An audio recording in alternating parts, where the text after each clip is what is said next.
Bienvenidos al canal educativo de la Escuela Militar de Medicina de México. Hoy vamos a analizar a fondo la nueva Guía de Práctica Clínica 2023 para el manejo de la hemorragia subaracnoidea aneurismática.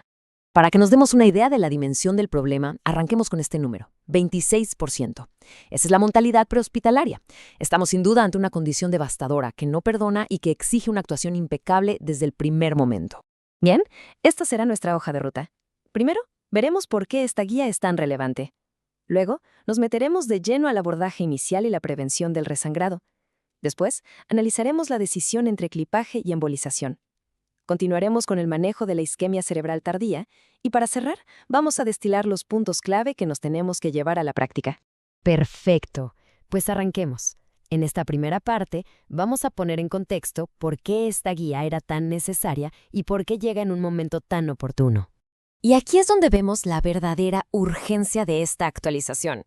Más de 10 años, una década completa desde la última guía. En estos 10 años, la terapia endovascular ha evolucionado brutalmente y ha surgido nueva evidencia de altísimo nivel que, sinceramente, ha cambiado el paradigma de tratamiento. Así que esta actualización era, más que necesaria, indispensable. Y claro, uno podría preguntarse, ¿qué tan sólida es esta guía? Bueno, su autoridad viene de un proceso súper riguroso.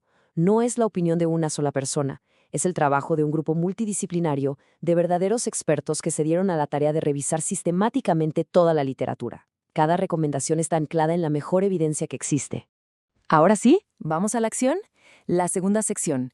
¿Qué hacer en esas primeras horas críticas? Porque vaya que son determinantes para el pronóstico de nuestros pacientes.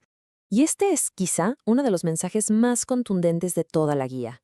La recomendación es clara y fuerte. Tenemos una ventana de 24 horas para evaluar, encontrar y tratar el aneurisma. ¿Por qué? Porque el resangrado agudo es una de las complicaciones más temidas y letales. Actuar rápido aquí salva vidas. Muy bien, para la estabilización hay varios frentes. Primero, la presión arterial. La palabra clave es gradual. Hay que bajarla con cuidado, sin caídas bruscas que nos generen hipotensión iatrogénica y comprometan la perfusión. Segundo, si hay anticoagulación, la reversión debe ser inmediata. No hay tiempo que perder. Y aquí viene un punto muy interesante, y que representa un cambio importante. La terapia antifibrinolítica de rutina ya no se recomienda. Si bien puede que baje un poco el riesgo de resangrado, este beneficio se anula por un aumento en eventos isquémicos. Al final del día, el resultado funcional no mejora. Muy bien, ya con el paciente estabilizado, entramos a la tercera sección, la gran decisión terapéutica. ¿Cómo vamos a asegurar ese aneurisma? Clipaje quirúrgico contra embolización endovascular. La eterna pregunta, ¿no? Y la guía es muy clara. No hay una respuesta única. Es una decisión de equipo, súper matizada, que depende de la anatomía del aneurisma, la condición del paciente y, por supuesto, de la experiencia con la que se cuenta en el centro. Y esta tabla nos da unas directrices muy claras de las de más alto nivel de evidencia. A ver, si estamos ante un aneurisma de circulación posterior, la balanza se inclina, y fuerte, por la embolización. Lo mismo para los de circulación anterior de buen grado. Ahora, ¿qué pasa si hay un hematoma grande que está causando efecto de masa? Ahí la cosa cambia. La prioridad es la evacuación quirúrgica de emergencia para salvar la vida del paciente.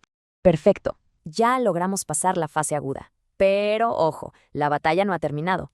Ahora entramos en el territorio de la isquemia cerebral tardía, la famosa ICT, que es, pues, el siguiente gran enemigo a vencer y la principal causa de malos resultados en los supervivientes. Y aquí es súper importante recordar algo. La ICT no es solo vasoespasmo, es mucho más complejo. Estamos hablando de toda una cascada de eventos: microtrombosis, despolarizaciones corticales propagadas, falla en la autorregulación, o sea, una verdadera tormenta fisiopatológica. Y este algoritmo es prácticamente la Biblia para manejar la ICT. Vamos a seguirlo paso a paso. Arriba empezamos con el monitoreo.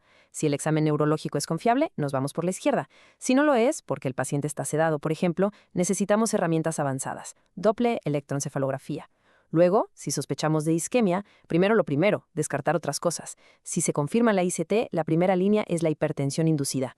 Y si eso no funciona, el algoritmo nos lleva a las terapias de rescate, como la angioplastía o la vasodilatación intraarterial. Entonces, ¿cuáles son las estrategias clave que sí funcionan? Primero, y con la evidencia más sólida, clase 1, nivel A, nimodipino enteral temprano. Segundo, mantener eubolemia, no hipervolemia. Ahora, ¿qué es lo que la guía nos dice que no hagamos? Pues el uso rutinario de estatinas o magnesio intravenoso, simplemente no hay beneficio. Y finalmente, lo que es directamente dañino: el aumento hemodinámico profiláctico. No se debe hacer, no previene la ICT y sí aumenta el riesgo de complicaciones serias. Muy bien, ya para cerrar, vamos a resumir todo esto en los mensajes clave, los take-home messages, que nos tenemos que llevar para la práctica clínica de todos los días. Primer mensaje para llevar. El dónde importa, y mucho. Los pacientes deben estar en centros especializados de alto volumen, con unidades de neurocríticos dedicadas. La evidencia es contundente. Esto mejora los resultados. Segundo mensaje, el tiempo es cerebro, y aquí es vida.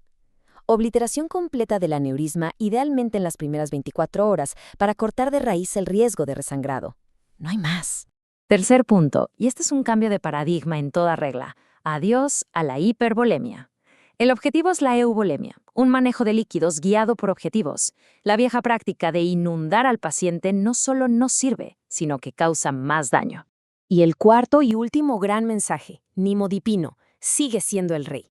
Es la única intervención farmacológica con evidencia nivel A para prevenir la isquemia cerebral tardía y mejorar el pronóstico funcional. Un pilar del tratamiento que se mantiene más fuerte que nunca. Y para cerrar, esta cita nos deja una reflexión importante.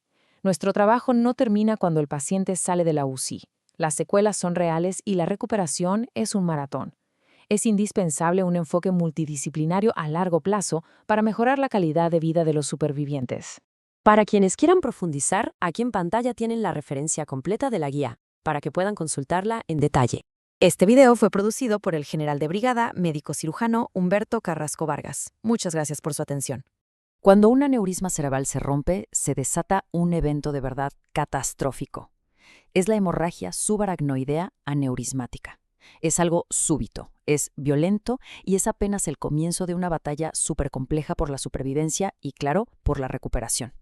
Vamos a desglosar qué es lo que pasa exactamente en el cerebro y en todo el cuerpo durante esta crisis. Para que nos demos una idea de la magnitud del problema, arranquemos con este número. Cerca del 40%. Esa es la tasa de mortalidad a solo 30 días del evento. Es una cifra que impacta y que nos deja claro lo crítico que es cada segundo después de la ruptura. Bien, este es nuestro plan. Primero, veremos la explosión inicial. Luego, la crisis inmediata de las primeras horas. Después, esa amenaza oculta que llega más tarde. Entenderemos cómo el cerebro termina dañando al resto del cuerpo. Y finalmente, cómo la medicina moderna contraataca. Todo arranca en un solo instante, con la ruptura de un vaso sanguíneo que ya estaba debilitado dentro del cerebro. Imaginen un torrente de sangre que inunda de golpe el delicado espacio que rodea el cerebro, y lo hace con la fuerza de una arteria. Esto, por supuesto, provoca un aumento inmediato y súper peligroso de la presión dentro del cráneo. Incluso puede desencadenar convulsiones. Es, digamos, el primer y más violento golpe. Una vez que se logra contener ese sangrado inicial, empieza una verdadera carrera contra el tiempo. Los primeros 3 días son de verdad absolutamente críticos. Y justo este periodo es al que los médicos llaman la fase de lesión cerebral temprana. Ojo, es importante entender que este es el daño directo causado por la hemorragia, que es muy distinto de las complicaciones que, como veremos, pueden aparecer mucho después. Aquí es donde vemos el verdadero problema. Cómo un solo evento desata una catástrofe en cadena. Primero, el flujo de sangre al cerebro disminuye drásticamente. Luego, la sangre misma, que es tóxica fuera de los vasos, empieza a irritar todo el tejido cerebral.